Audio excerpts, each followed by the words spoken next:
long sorrow begotten, wildflowers in spring in full bloom, sweet fragrance of wine, bottom-up youth, the melody of music afar. Reclining languidly among the tree branches, Dan Zhang's relaxed posture exuded an air of ease and nonchalance. Reciting poetry with a hint of whimsy, a straw dangling from the corner of his mouth, he painted a picture of carefree contentment amidst the serenity of the surrounding. With his eyes half closed, he savored the tranquility, embodying an idyllic image of leisure and contemplation. His affable demeanor conveyed an underlying depth, hinting at a penchant for artistic appreciation and a soul inclined towards poetic musing. Known for his ability to find joy in simple pleasures and the beauty of the world around him, a tall young man, around the same age as Dan Zhang, collided with a tree with his fist. Like Dan, he possessed striking good looks but exuded an air of coldness and aloofness, revealing his arrogant personality. "Hey," Dan cried out, "you almost made me fall and break my neck." "Get down from the tree," the young man scoffed, visibly annoyed. "We don't have time to waste." Dan Zhang gracefully hopped down from the tree and adjusted his half-braided hair, calling out to the young man, "Brother Nan, let's go." As they strolled through the bustling central market, the scene was alive with activity. People hurriedly moved about, traders enthusiastically marketed their wares, carriages clattered by, and patrolling horsemen maintained order. The market was a fascinating blend of nobles and commoners, while mischievous urchins played hide and seek with irate traders, causing occasional mischief. Dan Zhang paused at a weapons stall, where the friendly trader warmly greeted him, asking, "Young man, what can I offer you?" With a mischievous smile, Dan pulled out a sword, proudly declaring, "Look at this one. It's of excellent quality and far superior to." Suddenly, Nanfang appeared out of nowhere, interrupting with a hiss. "Fate." The trader's expression switched from cheerfulness to surprise. With a glare that could pierce steel, Nanfang fixed his annoyed gaze on the trader, his devilish yet undeniably handsome face expressing his disapproval. His thick brows furrowed as he firmly grasped Dan Zhang's arm, pulling him away from the stall. Amidst the commotion, a nearby trader called out,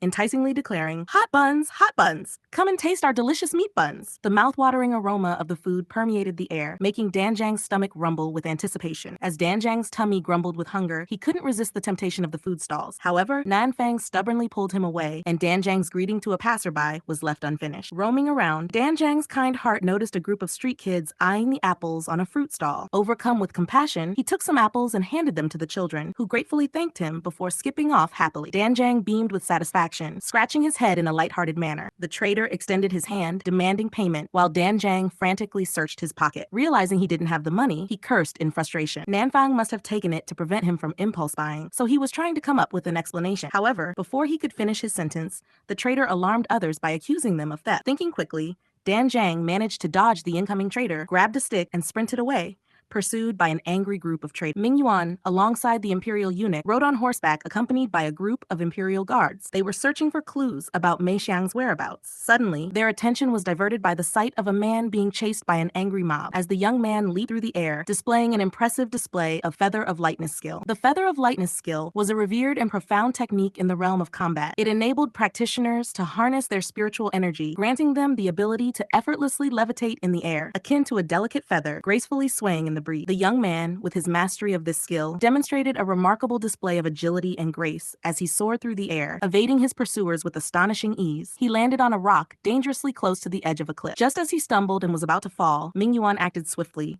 reaching out to grab his hand and pulling him to safety. As Dan Zhang accidentally collided with his savior, they quickly spun away from each other. Dan Zhang's eyes widened in surprise. It was Ming Yuan once again. With gratitude, Dan Zhang offered a respectful salute and expressed his thanks. Ming Yuan felt a peculiar sensation coursing through his body, causing him to cast a curious glance at the young man and then the crowd. In a calm voice, he inquired about the situation. What did he do? To which the trader hysterically complained that the young man had stolen his apples. The trader was dumbfounded as he subconsciously caught the money pouch, realizing that someone had paid for him, but it wasn't Ming Yuan. Dan Zhang's face lit up with delight as he exclaimed, "Naner!" Nanfang glanced at Dan Zhang and approached Ming Yuan. Dan Zhang's eyes widened in realization as he heard Nanfang address Ming Yuan as "Your Highness" and the Crown Prince. Curiosity and concern filled his mind as he wondered, "Oh, what has he done?" Eager to be of assistance, Dan Zhang offered, "Can we be of service, Crown Prince?" Nanfang, with a disapproving look on his face, couldn't help but think one word: idiot. The eunuch turned to him and inquired about the whereabouts of the floral troupe, to which he eagerly provided the information. Ming Yuan glanced at him briefly before mounting his horse and riding off into the distance, a shadowy silhouette disappearing through the window in a flash. The floral troupe resided in a serene, secluded area beyond the city's reach. Though modest in its appearance, it exuded a unique aesthetic charm. As Mingyuan silently observed the surroundings, he couldn't help but sense that Mei Xiang, the owner, was a simple person with a complex inner world. As they looked around, Mei Xiang gracefully strolled through the courtyard with her maids by her side. She wore a simple yet exquisitely embroidered qipao with a delicate veil covering her face, projecting an air of nobility. Greeting them with a curtsy, she and her maids knelt as the eunuch presented the imperial edict. It announced that Miss Mei Xiang was officially invited by the emperor to attend a royal celebration at the palace, to entertain and please the guests in exchange for a reward at the banquet. Expressing their gratitude for the royal edict, Mei Xiang and her maids bowed and kowtowed in acknowledgement. With the assistance of her maids, she rose to her feet, her head still lowered as she addressed the eunuch and the crown prince. However, Ming Yuan couldn't help but notice the slightly disheveled appearance of Mei Xiang's hair and dress, especially her hair. Its style was similar to that of the fellow he saved earlier. Curiosity and uncertainty etched across his gaze as he glanced at her. Politely declining her invitation to host them, they mounted their horses and departed from the manor. In an involuntary motion, Ming Yuan's gaze flickered briefly toward Mei Xiang and observed her quick, furtive movement to conceal something within the folds of her chow sleeves.